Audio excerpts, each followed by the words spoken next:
where Pat McAfee is.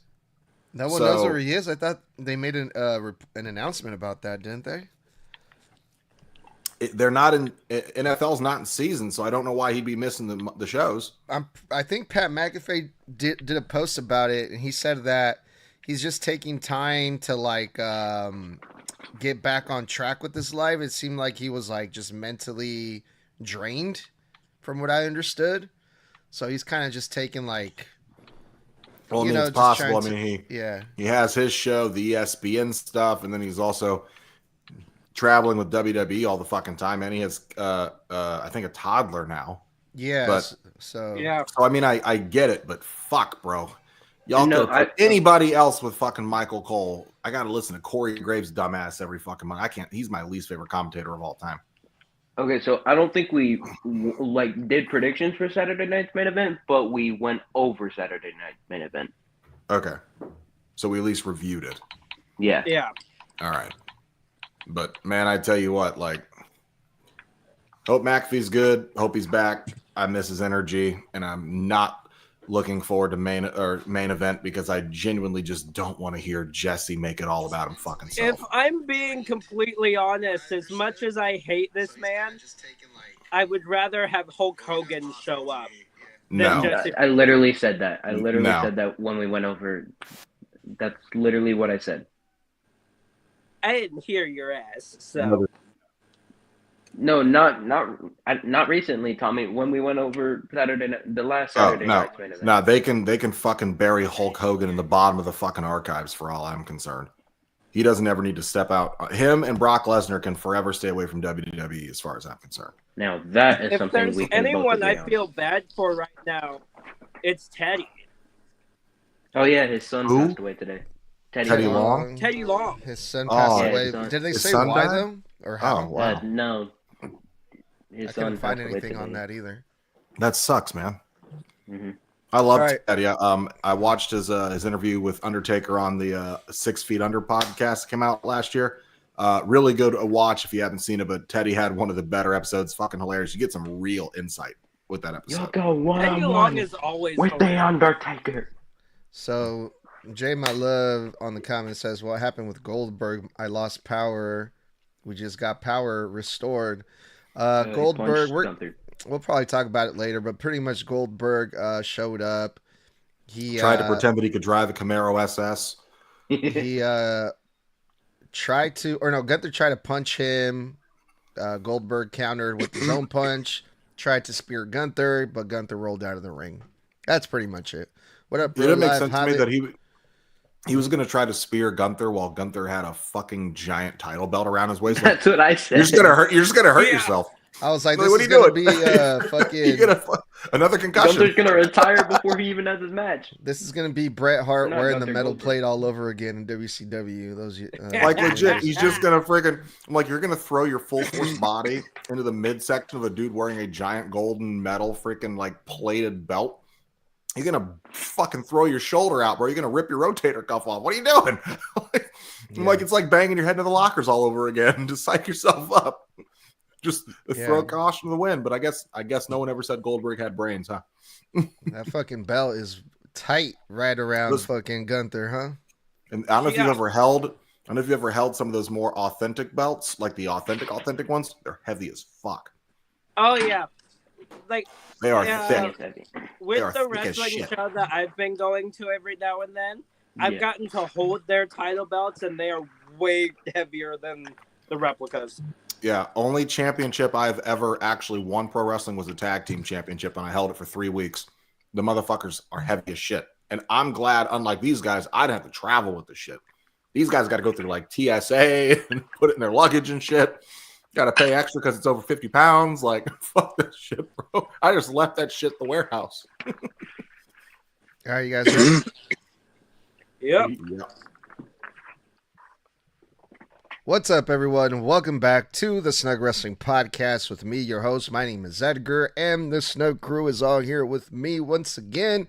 Mr. Blood, Tommy, and Toxic. What is up, fellas? Happy Monday, y'all. How we doing tonight? Big heels. I'm doing great. settling a lawsuit tomorrow morning at 9:30 with the lawyers. It'll all be over. Cha-ching. Yeah, after you said how long was that? 2 years. 2 Damn. years. Yeah, litigation. We got mediation at 9:30 a.m. So knock on wood and pray for the big bag. You know what I'm saying? Yeah. What are you gonna buy me, Mr. Blood? I wear a new, size 10 and a half. Humor. A new sense of humor. No. In order for you to buy me a new one, that would mean I would actually have to have one. That's true. So how about a new upper lip? Okay. How about maybe we give him you know what? Of who El Grande actually is? Yeah, I'll buy you the knowledge of El Grande Americano while it's Ludwig Kaiser's long white ass. You know what? With those jokes, just save the money and just buy your own sense of humor. How about them apples? You're the one who's funny looking. No, but you know who wasn't funny looking? Since Tommy wanted to bring it up already, El Grande Americano.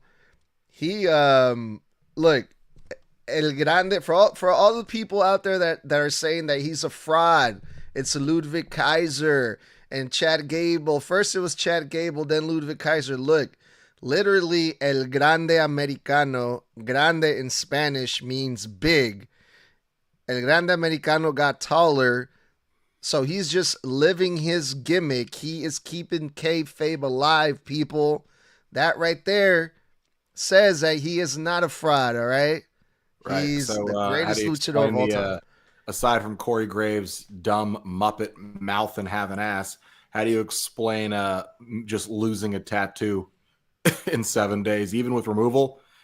You have to go, when you get a tattoo removed, you actually have to go 2 to 3 times to get it fully removed. He and it was hasn't there last had week. that tattoo in weeks, literally 2 weeks. So 2 weeks. No, it's been way longer than that. There's been pictures flying around of him not having that tattoo like at least 2 months ago. Yeah, buddy. Pictures versus live on TV, where he had this shit at the last PLE he was at, which was Money in the Bank. The proof is out there, y'all. And he was speaking fluent Spanish. Like, I don't know what else, what other proof you guys Really? need. Because I heard German. I heard him literally say, "You're trash" in German. I did not hear any German at all. He shouted it right at him when they were outside the announcer table. Like, coming from 30 a seconds before he fluent, yeeted him over the security barrier. Coming from a fluent Spanish speaker like myself, I know Spanish. German. I know Spanish when I hear it. And El Grande Americano is Mexican. El Dunkov. I know German when I hear it. So he also said que la chingada, pendejo, and no mames. So that right so there. He said individual singular Spanish words that you can pick up on Google. It's insults in the accent. In Spanish. Insults in Spanish. Or he's just been paying attention to Raquel. Her five revolving like freaking slangs that she throws around, as you like to put it last week. Chiquita, pendejo. I'm pretty sure Paul Heyman learned all his Spanish from El Grande Americano. That's how good El Grande Americano Spanish was tonight. I feel like Paul Heyman learned Spanish growing up in New York, in the Bergs. So Paul Heyman is a Jew, first of all. There's from New York. There's no Mexicans in New York. There's 100. The boroughs, homie. There's freaking different cultures every 5 feet. Anyway, especially in the boroughs. Shout out to El Grande Americano, the greatest luchador of all time, who won tonight. He beat Dragon Lee in one hell of a technical, classic luchador style match. I will say this. That right there is proof enough. I think Ludwig under the mask, or whomever, just to tingle your sensibilities here, but I'm going to say it's Ludwig. I think he wrestled, I won't say smoother than Chad, because Chad is just grade A beef, because that's an Olympian you're talking about there. But Ludwig Kaiser, or whomever is under that mask now, bro, they were snappy tonight. They were doing some high-flying shit Chad or OG Americana never does. They felt a little crisper, in my opinion, in the ring. They were much more fun to watch wrestle. But also, I'd like to note, you know how we know the OG Americana is Gable? Michael Cole told us on commentary. He said that they are selling WWE licensed merchandise in the building, Americana's masks that literally say Chad Gable's El Grande Americana mask on the packaging that you can buy at the merchandise tables in the arena. Michael Cole verified that on commentary. So the cat's out of the bag. OG El Grande Americano is Chad Gable. And also, Brutus decided to go, well, of course El Grande Americano's not here. Chad isn't here. So now all of a sudden we're supposed to believe Michael Cole, who never told a lie on commentary ever before, and also Brutus, a guy that online likes to eat chicken nuggets with fucking mayonnaise or whatever the fuck he does. That's your resource, Mr. Blood? My resource is the voice of WWE telling us the stuff being sold in the building verbatim, as he is the guy who is, his job is to pitch advertisement and merchandise. Yes, of course I trust it that is. guy. And they've literally sent a picture of this like 2 fucking months ago in our chat. Good job, Tommy. It's called marketing, people. People are gonna buy merch with Chad Gable's name on it over El Grande Americano because he's known more in Mexico. So, but both their names are on the packaging. But it would technically be considered false advertising if it wasn't true, which is illegal. Damn. So, actually, yes, false advertising is 100% illegal. Federally.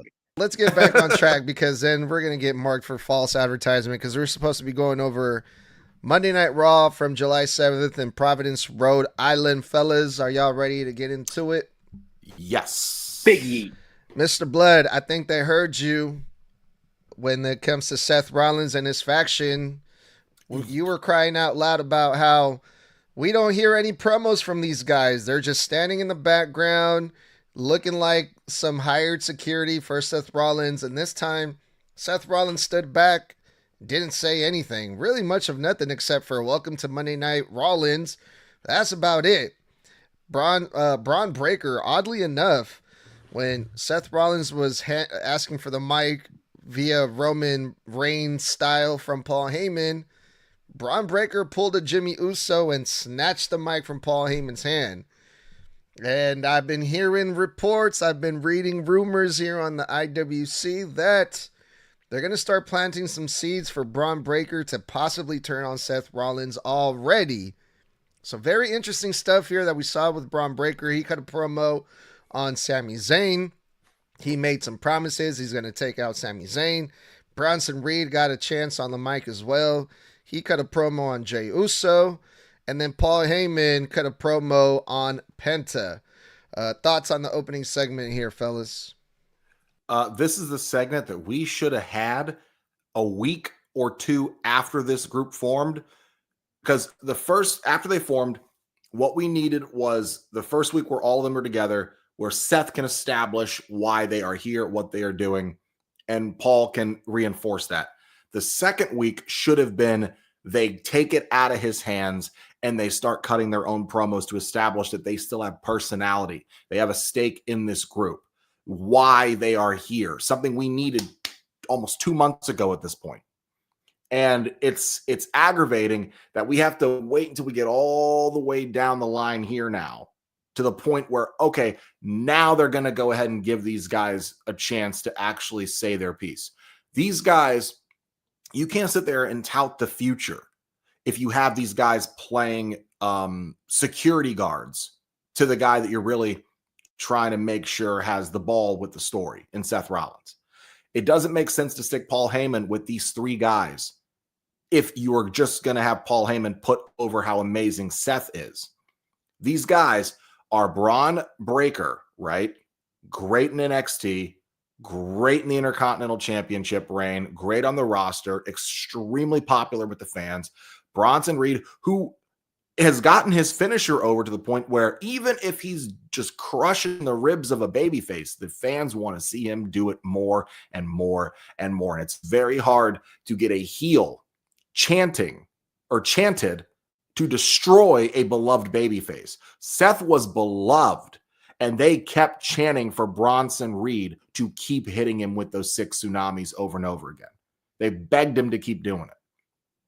What I will say about these promos, this was not Braun Breaker's best, but I think that's not really his fault. He hasn't gotten the chance to talk in a while. It felt like to me he was really trying to find his way across the promo, trying to just kind of take shots at Sami in a way that made sense. He ended, I think, in a decently enough strong way, but it didn't feel like he had all the energy in it that he could have, because I've heard him cut better promos talking to Kathy Kelly and freaking Jackie Redmond on sidebar commentary. But I will say Bronson had a bit more of a cohesive promo. It was a little bit shorter, but he got to the point faster. He actually told us why Seth would choose him after the history. It's because he put such a beating on Seth that they gained a respect for each other's tenacity, their ability to be destroyers. That makes sense. Why couldn't you tell us that 2 months ago? As much as I'm glad this was here, I feel like it's 2 months too late. But I'm glad it was here so we can finally stop shoving these guys into the background, because it was hurting their characters, in my opinion, and the presentation of this group. They did kind of address it when this first started, but we didn't really touch too much on it. But it's good that they brought that up again for, the people didn't know why they got together, but it was addressed a little bit in the past. I thought this was interesting because as Seth's music has stopped playing, the people are still singing Seth's song. I look at Braun and I notice he looks like he's about to start getting emotional. Like he's rubbing his face. He's like, for those of you that didn't see, I made like a sad face. Yeah, I'm like, why is he getting emotional? Is he about to do something that he's not really proud of doing? And then he does that, which I thought his promo was amazing, even though it wasn't his best. Sure as hell wasn't his best. He's had many more that were great. However, since we don't really hear Bronson on the mic, I thought that, I think we've heard him once while he's been on Raw. It's felt like he's been on once, like 3 times. I don't know, but to me it felt once. It felt like he's, after this it was his second time. That's what it felt like to me, because I know he had that promo going into his and Seth's match at Crown Jewel 2024. I know he did that. Excuse me. I was genuinely confused on this entire thing until Braun just got to the point on Sami, and then Seth's like, here you go. You can take it. Here, yeah, you can take it.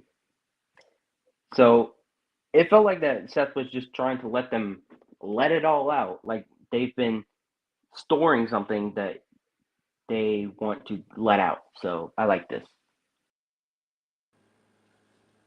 Paul Heyman looked a little bit concerned after Braun Breaker said the words, "I have a vision." Those words there.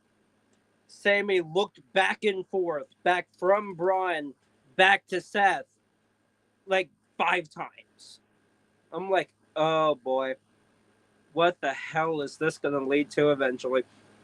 We know it's going to lead to something. Question is what? And while we're on the topic of good old Paul Heyman, fantastic Jabba the Hutt impression, dude. Because you're over here speaking Spanish, and that's exactly what the hell you sounded like. I'm over here listening to you, and you're just like seriously, you sound like Jabba the Hutt. You might as well stop speaking Spanish while you're at it. Because you're just going to sound more and more like Jabba the Hutt over here saying, hey, execute Han Solo. Like, no. Stop it. It was kind of funny, I'm not going to lie, but stop it. But yeah, I was also a little bit concerned when Bronson Reed brought up the 6 tsunamis. I'm like, okay, you're reminding him of one of the biggest things as of recently that's kind of wrecked him. So why the hell are you doing that? And then he finished it off with, that's why he brought me into this group, because of the mutual respect from that. I'm like, okay, I get it now. This is going to be interesting. Yeah, so I got a feeling when Braun Breaker was trying to cut his promo, because he was like, I hate Sammy, I hate his song, I hate his hair, and I think he actually got himself worked up, and he was trying to find something else to say without actually saying what he was thinking, which is, I think that's why he was like stopping himself, like, okay, maybe I shouldn't say that, and he was just like, and he just got himself really worked up. But I mean, I didn't think it was bad. It got the point across. He doesn't like Sami Zayn, and I can tell. So I thought Braun Breaker, it wasn't his best promo, but after seeing Braun Breaker throughout this show, it kind of made me realize how young and kind of green he still is with the promo skills and also the spears, which we'll get into later on the match. But yeah, other than that, it was a great opening segment. I thought we got some more spotlight on Braun Breaker and Bronson Reed, much needed spotlight. And we also got the advertisement for the 3 matches we were going to see for the show, which is Bronson Reed versus Jey Uso, Braun Breaker versus Sami Zayn, and Seth Rollins versus Penta. So it was like, hey, this is what you guys are going to see tonight. You're going to see us, and we're going to face these guys, and we're going to take them out. So it was a great way to start the show, I thought. And then the opening match was Roxanne versus Kairi Sane. And Roxanne, she's still got to prove herself here. You know, she's going to team up with Raquel Rodriguez. She's not really on their good graces. So this is her opportunity to get a win, get established, be taken seriously by the Judgment Day. And then Roxanne ends up losing. Raquel Rodriguez tries to interfere. Roxanne gets out of the way. She takes a bump from Kairi Sane. Kairi Sane takes advantage, gets the pin on Roxanne, and things are not looking good for Roxanne. But after the match, we saw the Kabuki Warriors, they got back together. Asuka and Kairi Sane had a little confrontation with Raquel Rodriguez and Roxanne Perez after the match. What'd you guys think about the opening match here on Raw? The match itself was, I think, decent. Kairi is, kind of an explosive, charismatic style wrestler, but she's not a technician by any means. She's not winning any ring general awards, in my opinion, but I do think that she is always fun to watch. I wouldn't say she's captivating, but she's fun. I continue to just not be impressed by Roxanne. Her character work, I am impressed by. I love what they're doing with her in the Judgment Day story. I think it's only going to help build her as a talent. I think it's only going to help build her as a full-blown, all-around superstar on the roster. But I'm not impressed by her wrestling ability. I know that she's been doing this since she was about 15, and I think though she is very clean in the ring, very crisp, nothing in her moveset stands out to me. Nothing about her in-ring work sets her apart, in my opinion. So this match was okay for me.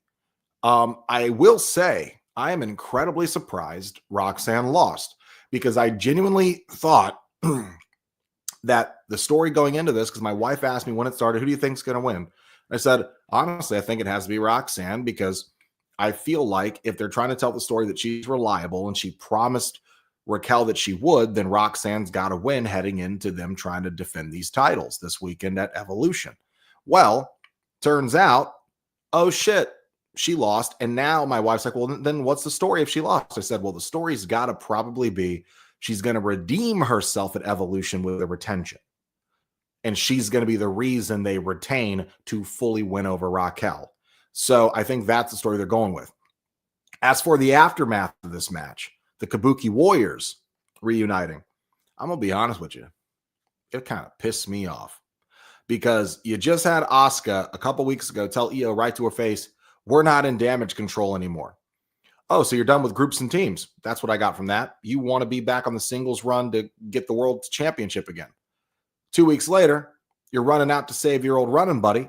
And now you're going to Adam Pearce saying, reunite the Kabuki Warriors, give us a shot, put us in Evolution.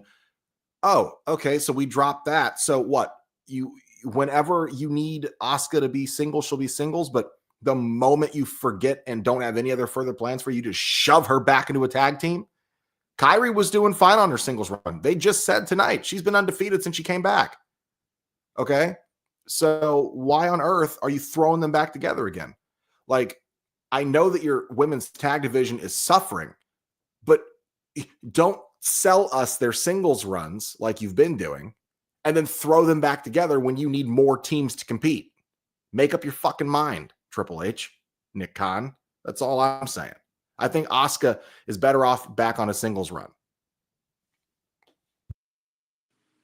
Agree that I would rather have both Kyrie and Asuka in a single run, but I hope that this for Evolution is just a one-time thing. Like, oh, they're going to reunite just for this one time and then probably split their separate ways. I don't see them continuing. That's if they don't win at Evolution. If they don't win at Evolution, then I do not see them continuing being the Kabuki Warriors. It just doesn't make sense. During the match when Kyrie went up, and this was the first time that Raquel tried interfering, I actually saw Kyrie give Raquel the signal to come over and try and interfere, so I thought that was a little cool. I like seeing the little details like that. I feel like everyone does. But yeah, I like this opening match. It was pretty good. I'm not gonna lie. It was pretty good. Not match of the night, for sure. It was not that. In my opinion, that sucker goes to Bronson Reed, in my opinion there. But we'll get to that later. When it comes to this match, though, and the aftermath, I'm with Blood here. I really am. I get it. You want to kind of do all of this, and you're kind of scrambling to do this 8-woman tag. You're kind of scrambling because you're like, oh yeah, we just put this out there like 2 weeks before it. Time to go. Like, really? So you took what Asuka literally said to Io and just screwed it over. Gotcha. Okay. It better be a one-time thing. Because I completely agree with the both of you that she should be on more of a singles run than a tag run again. So you would put Bronson Reed versus Jey Uso as match of the night, Tommy? It's a close call between the group of the three, honestly, in my opinion. I don't even think it's close by a fucking country mile. The best match of the night, without a doubt, is the main event. That's not even a question. I don't even think that's a shock response from me. I think Jay and first off, Jay and Braun can't even call that match of the night. It got DQ'd. It didn't even finish. It barely got started by the time he threw that fucking chair at his face. But come on, brother. Main event steals the cake on this one. At least it was longer than Braun and Sammy. It wasn't. I think they were nearly the same. I think Bronson and Jay went shorter.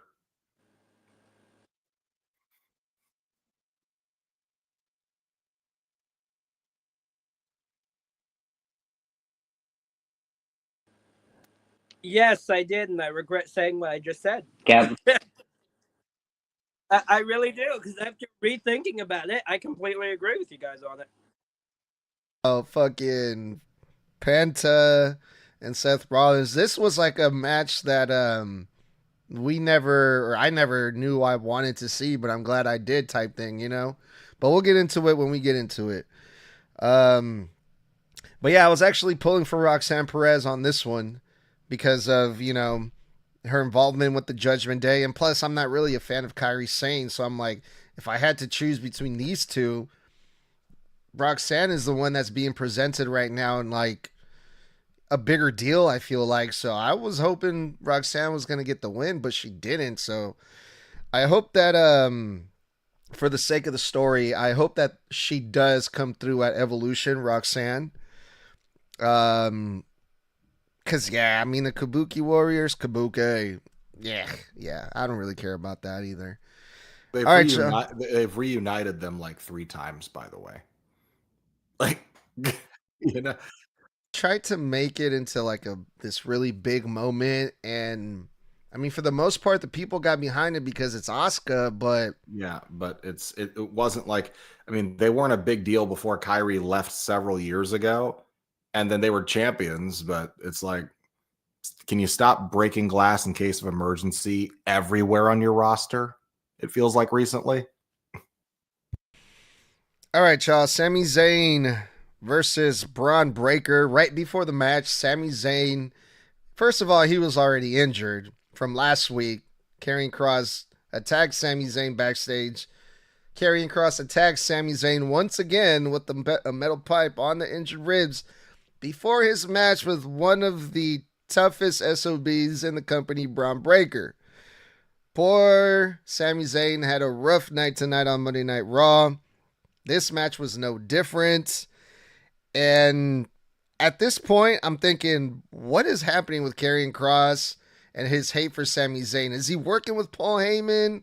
Are these guys going to have a match at SummerSlam? All these things were going through my head before this match started. But then the match started. And Braun Breaker was all over Sami Zayn. Sami Zayn had a little fight in him. But Braun Breaker hits one spear after catching Sami Zayn midair. Boom. Big spear on the injured ribs. Sami rolls out of the ring. And man, at this point, I'm starting to feel bad for Sami Zayn. He's already been injured by Karrion Kross. He already took a big, massive spear. He's about to take another running spear from Braun Breaker. We all know how fast this dude is. And Michael Cole is selling it on the commentary. Stop the damn match. You're going to break him in half. And the drama is real. And I'm getting all excited for the spear. And Braun Breaker runs. And he completely fucks up the second spear. He like barely gets him. And it was like, to me, what a missed opportunity to really put some sympathy on Sami Zayn. And I was just like, oh no, he fucked up. I'm sorry, but this was built up so lovely. That second spear should have been the one. I get that you have to protect your opponent. I get that Braun Breaker's being a professional. I understand that. But also that if you just hit it a little bit more in the middle, it would have made such a bigger difference, I think, in this whole entire situation. After a third spear, Braun Breaker hit on Sami Zayn. Braun Breaker got the win, and it was later announced Sami Zayn is going to be out indefinitely. But what did you guys see? What did you guys think about this one? I'll keep my thoughts on the match short because there's something about Karrion I'd like to get into that you may not have seen, but I'm sure myself and Tommy did. So as far as concerned, the match, I can barely call it a match. I mean, to me, this was basically a squashing of Sami Zayn. I mean, the majority of the match really happened before the match where he gets jumped by Karrion Kross with that lead pipe. And then Sami just essentially in the ad break argues with Adam Pearce to let him stay in the match. The match starts and then Sami gets dog walked, no pun intended, by Braun Breaker all over the fucking arena, basically. As for that spear, I want to say that the reason that I feel like Braun did not hit that spear full on wasn't so much of him botching it as I think Sami might have been standing too far back. And I think that he was worried that if he speared him harder, he might have either flown himself because the way he flips out of that spear sometimes, or Sami would have flown back into the prime station, which is a metal cart, which was like 3 or 4 feet behind Sami. So I think he was trying to maybe be careful realized maybe Sammy was standing too far back. He hits him too hard, or he overshoots on the cell. They're both crashing into it, or at least Braun is throwing his body into it. And that's going to hurt real bad because he also overshot earlier in that night in the main event when he was chasing a certain someone we'll get into, and he fucking almost went head over fucking heels over the security barrier, face first in the concrete. And then Bronson Reed had to pull his ass back with the tights. But the Karrion Kross bit, because I know you didn't see this. In ad break later on, about a match or so later, there's an ad break where Jackie Redmond is asking Karrion and Scarlett, hey, can you tell us what happened earlier night? They re-show the footage of him jumping Sammy. And Kross starts talking and cutting a promo. Something special happened. The crowd took over and started chanting, "We want Kross." And I don't just mean light chants. I mean, the arena was shaking, "We want Kross." And Kross literally shouts, throws his arms out, "Well, you got me." And the crowd went ape shit for him. And then he started cutting a promo on the shit he did to Sammy. The crowd ate it up, cheered for him again. But at the end, when he dropped his final bar for the promo, he said, "Because I am the devil you know. And Sammy, you're the devil they don't." And the crowd went nuts for him. The crowd is letting WWE know we want Kross. And I think we're going to get some big things out of him very soon. So that's something to look forward to. I don't know why, but I kind of expected Kross to jump Sammy as Sammy was making his entrance. It wasn't really surprising to me because, I mean, you had him jumping backstage last week. So why not just make him jump him again? I fully thought that Braun and Sammy were going into the Prime Station. I fully thought they were going into it when Braun does I think he calls it the Super Spear on the outside. I thought they were going into the Prime Station. I was like, oh my God, please don't go into the Prime Station. But before that, as I'm watching the match, I see Braun complaining like, "How do you like him?" I'm like, where have I seen that before? And I say, you know who I see a lot in Braun Breaker? I see Kevin Owens in Braun Breaker. Because you know how Kevin does his little outbursts while he's in the ring? That's Braun does the same thing. I mean, you can't say I'm wrong that Kevin Owens and Braun Breaker, they act the same. To me, they act the same. Like, they do like I said, they do the many outbursts on the person that they're going against. So I liked everything about. Are you even? Is this even called a match, or are we calling it a squash match? Probably a squash match. It felt like a squash to me. Yeah. Damn it, Blood, you motherfucker! I wanted to bring that up. Oh, I know you did, Tommy. I know you did. But see, that's why I took it from you, because I could. But yeah, they started chanting "We want Kross." I'm just like, hey, Triple H, here's your moment. Right there. The fans have flat out told you. Yes, it was during a commercial break, but they still have full-blown told you what they want. Pull the fucking trigger on Karrion Kross. Push him. Do what the fans want. Push Karrion Kross. He deserves so much better than what you're giving him. Now, with Sammy, I am going... I'll give him his props.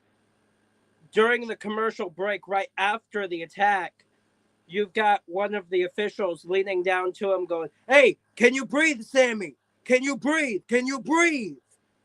It's like, I will absolutely give Sammy his props for still going back in even after the possibility of his ribs being fucking broke.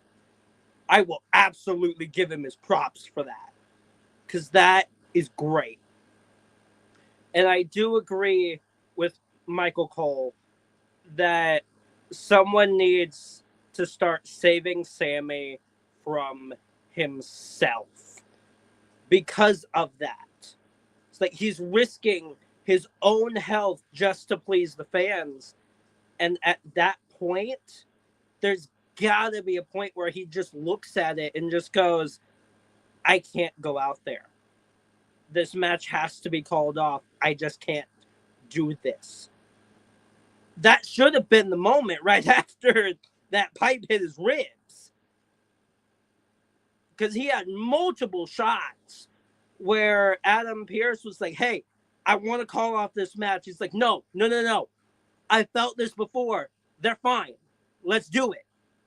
Like, I will absolutely give him his props. But yeah, Blood basically said everything. This was a fucking squash match is what it was. Well, one thing's for sure, since Sammy's going to be out, it's going to be interesting to see what happens with him when he comes back. Does he come back with a new attitude? I think he turns heel. Yeah. We'll see what happens, though. All right, y'all, let's go on to Tommy's alleged match of the night. Jey Uso versus Bronson Reed. So, Sami Zayn is out. Bronson Reed also said that he was going to take out Jey Uso.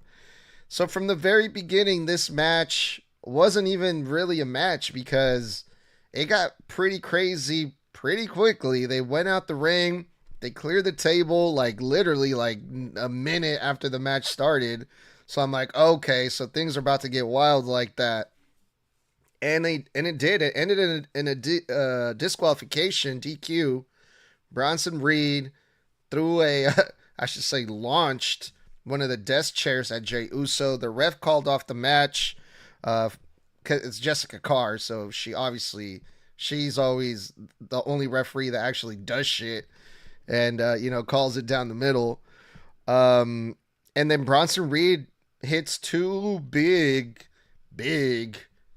tsunami splashes on Jey Uso. And I thought there was going to be more coming, but the referees and everyone in the back came out to save Jey Uso. So Jey Uso got flattened tonight by big Bronson Reed. Another thing I noticed that I thought was really interesting was when Bronson Reed was sitting on that chair right before taking that super kick from Jey Uso. Michael Cole said, now correct me if I'm wrong, I posted the clip on my IG, follow my IG for all the clips at Snug Wrestling. Blood. Bronson Reed is a sitting duck. He's a sitting Zilla. And I'm pretty sure Corey Graves was like, careful, Michael Cole, don't say that too loud. I thought that was pretty weird. I don't know. Did anyone else catch that, or am I tripping? I think he said Auszilla because Bronson Reed he called him an Auszilla. He called him an Auszilla, yeah. Hey, it would have been a good Easter egg. You set up? You set up? All right, so for this match, that's again 2 matches tonight that we're being generous by throwing the word match around. I mean, one, kind of odd that Jay wasn't even in his gear, right? So, and 2, like it looked like he just got done, coming back from shooting hoops outside, like shorts. Yeah, like my boys in gym shorts, like, hey, hold on, after I shoot this 3, I go out here right quick. And I gotta kick Bronson Reed's ass. Yeah, play my music. 4 letters, 1 word. Yeah. Like that's what it felt like. Like he just got done like working out or some shit. And he's just like, yeah, hold the ball. I'll be back. Call the timeout. And someone needs to call it a timeout for him tonight because my boy was laid out. You know what's something I thought was really weird? In the opening segment, when we see all of Seth Rollins' group, whatever they want to be, 2 months, not even a name for the group, by the way. But literally, they're standing there. You know what I noticed? How do you call him Big Bronson Reed when Seth Rollins towered over him like another 3 inches? But you know what really I noticed? Paul Heyman is the same height as fucking Bronson Reed. I Googled it while I was like, wait a second. Bronson Reed is 6 foot tall. Paul Heyman's 5'11". But here's the thing. Wrestling boots usually add about an inch or so to height. So in certain frames, Paul Heyman looked taller than Bronson Reed. Paul Heyman. Okay. Thought that was interesting.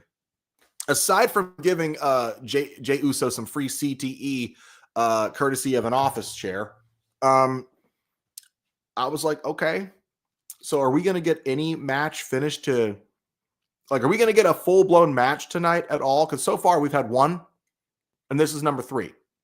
You know what I'm saying? So I thought it was fine. Sets up the story. If he really wanted to take Jay out, he would have hit him with more than just 2. But as far as it's concerned, I think Sammy's definitely coming back to turn heel. I'm still holding my place. I've said it a million times. I'm still holding my place. I think Sammy turns heel on Jay. I think that's still happening when he comes back. I don't know how long they're going to keep Sammy out. I think eventually this is all going to lead to a team match, some kind. I don't know if they keep him out until War Games or whatever or something. I think that whatever happens, Sammy turns on Jay.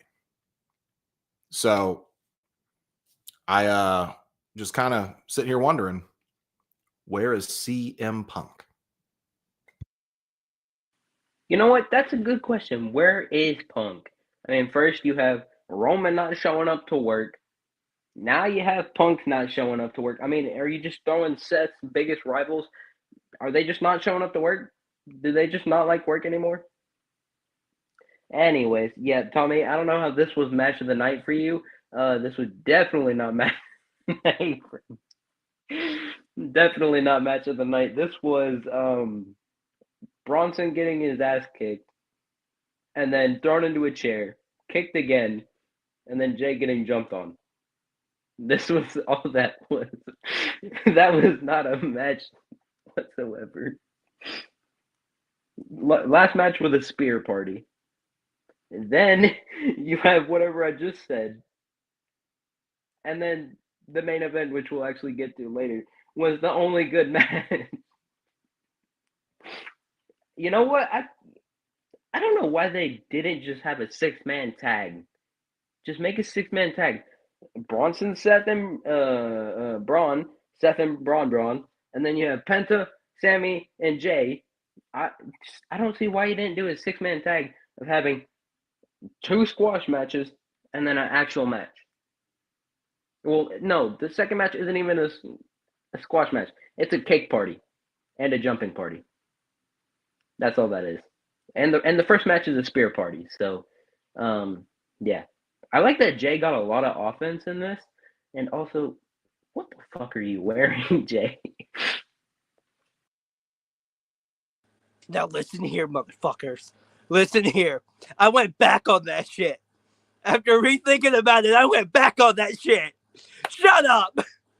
I went back on that shit. Sorry, we already have it on recording. It can't be changed.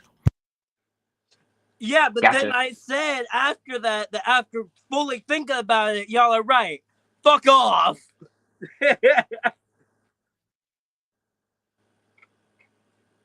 Yeah, and then I will dispute it. Fuck you. No.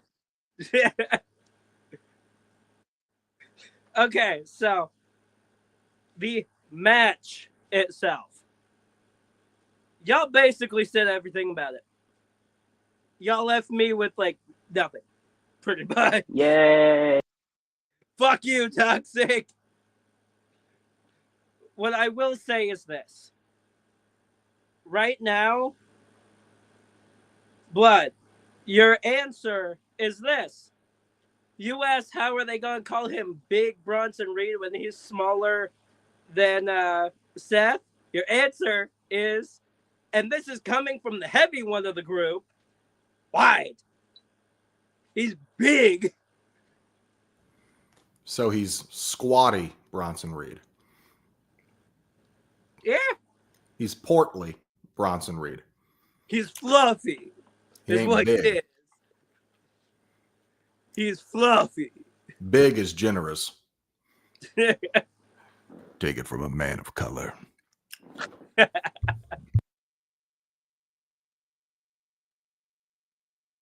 All right, you guys, let's move on here.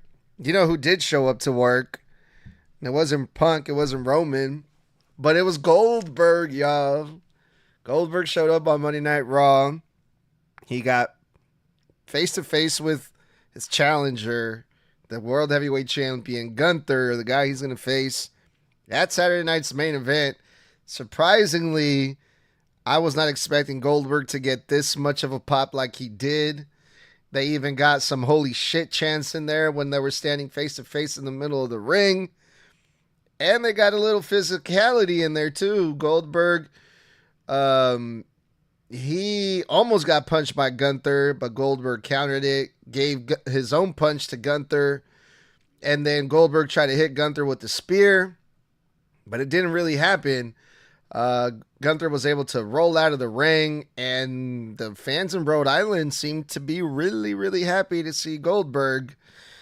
But me, I'm still not convinced. I'm still not buying this. I'm still not really looking forward to it. But what did you guys think about this? We already talked about this at the beginning, so I'm just going to kind of keep this under 25 seconds. I don't remember the last time I was angry that a crowd actually gave a pop for something that pissed me off. Because I don't want this. I don't need to see it. I don't care. And I'm angry that the crowd liked this because it's the reason they keep giving us this bullshit because the crowd cheers for it. This is trash. I couldn't care less. Yeah, I don't really give a shit about this, even though I said I want Goldberg to win, which I don't. I am fucking stupid, apparently. So yeah. I didn't really care about this. The only thing I've got to say is this: Goldberg, you better put your money where your fucking mouth is. Over here saying, "Oh yeah, like I went 100 and something, and so I don't have to stand in line." Put your money where your fucking mouth is. We'll see you on Saturday. Jesus, language, Tommy. All right, you guys, the main event was lovely. It was a great match. Two of, I want to say, dare I say, the greatest, at least for Seth Rollins is, man. That guy, you can put him in the ring with pretty much anyone, and you can have a great match.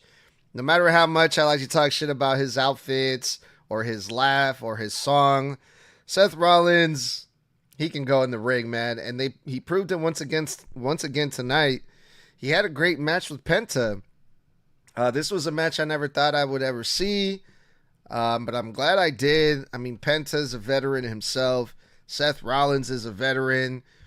This match was really great. But before this match, we've already gone over the fact that Sami Zayn got taken out.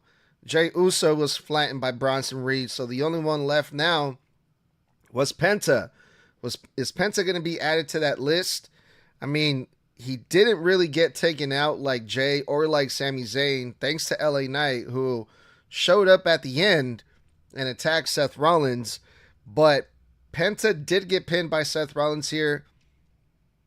Penta almost got the win a couple times. He got a couple close finishes on Seth Rollins, but overall, it was a great match. I mean, this should have ended in a disqualification. I'm pretty sure Seth Rollins low-blowed Penta in front of the referee, but for some reason, I don't know, the referee didn't see it. He was positioned somewhere where he was technically not supposed to see it, but I thought for sure this was going to get called off, but it didn't, and Seth Rollins got the win. I'm going to go ahead and just go ahead and say, for the sake of time, I'm going to keep this brief just for time, gentlemen, because we're getting close to that hour. But as far as concerned, the low blow was considered inadvertent, apparently, because it wasn't purposeful. It didn't result in a DQ because it wasn't purposeful, quote unquotes. That being said, talk about a fucking main event, my guys. This, again, like you said earlier in the stream, man, I wouldn't have thought Penta, Seth, Gold. You know what I'm saying? Even though they're both phenomenal wrestlers, after seeing this match, my brain went, it's a no fucking brainer. Of course this would have been Gold. Who are we talking about here? And I felt like going into this match, I vastly underestimated the match they could have. And boy, did they over deliver for me. This was amazing. That buckle bomb bounce out into a Mexican destroyer, straight into a rope break near fall 2 3/4 pin. Chef's kiss, my friends. I also love that there was no interference from Braun Breaker or Bronson Reed during this match.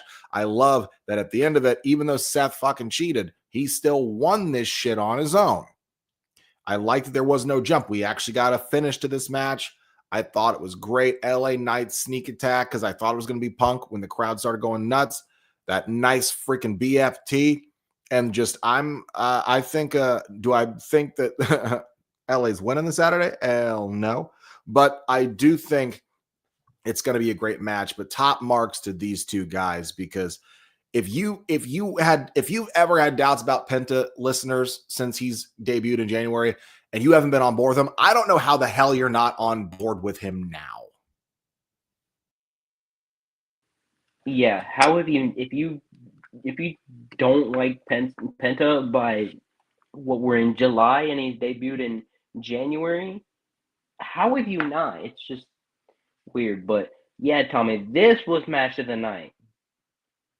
For the record, this was match of the night, not Bronson and Jay. This.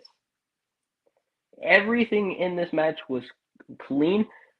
I got so worried when Seth moved out of the overhand chop into the ring post.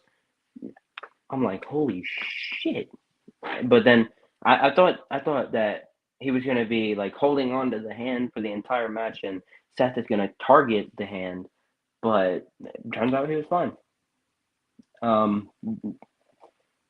When LA Knight came out, and I don't know how I just now realized this, BFT stands for blunt force trauma. I realized that as Michael Cole said.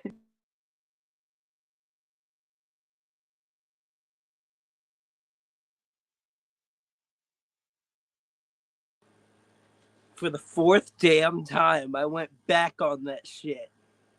I went back on it. Keep moving.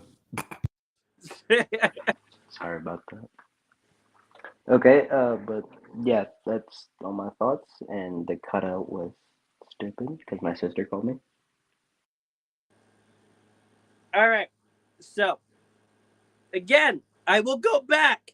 This was match of the night. Going back on this shit once again. I will agree that this was match of the night. I do love the fact that LA Knight came out after, because of the fact that it raises up the stakes a little bit and the hype for Saturday night's main event with those two going head to head. I honestly thought it was going to be Punk as well, judging by how the crowd was. But I'm glad that LA Knight came out and hyped that matchup a little bit more. I am also glad that, like Blood said, there was not any interference whatsoever from Braun, the Pokemon. I am so glad that those two didn't come out, because we really don't need them out for like a third time.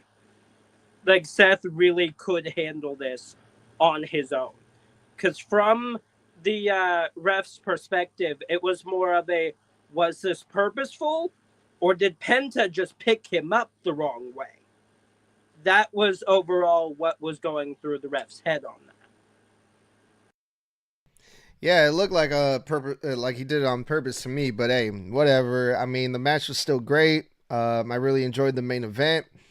We pretty much covered all the important things on Monday Night Raw, except for like a couple things that, I mean, I don't think it was worth mentioning. But until next time, you guys, that was a Monday Night Raw review with the Snug Wrestling Podcast and the Snug Wrestling crew. Mr. Blood, if you will, do the honors, please take us home. Plug time. Absolutely. Thank you guys so much for joining us here on Snug Wrestling on Apple and Spotify, wherever you get your podcast. And by the way, while you're here, remember to like, share, and subscribe on all of our channels across all social media. We're on TikTok, Instagram, Facebook, YouTube. We're here on Apple. We're on Spotify. But you know what? You can hang out with us every Monday and every Friday after Raw and SmackDown go off the air, respectively, for our live show reviews like this, where we're also going to be live this Wednesday at 9 p.m. Eastern, 6 p.m. Central for Snug Wrestling's predictions of Evolution 2, which comes this Sunday, this weekend. Now, also, catch us live during Mondays and Fridays for in the middle of the show reaction clips on Snug Wrestling, posted on all social channels with our leader of Snug Wrestling watching the shows live. He also does it for AEW and NXT, just to give you a little bit more than just Raw and SmackDown. And guys, thank you so much for everything. Remember to stay safe, stay savage, and stay snug. And once again, follow us on all socials and meet us this Wednesday for predictions for Evolution live on Apple and Spotify. 4 letters, 1 word.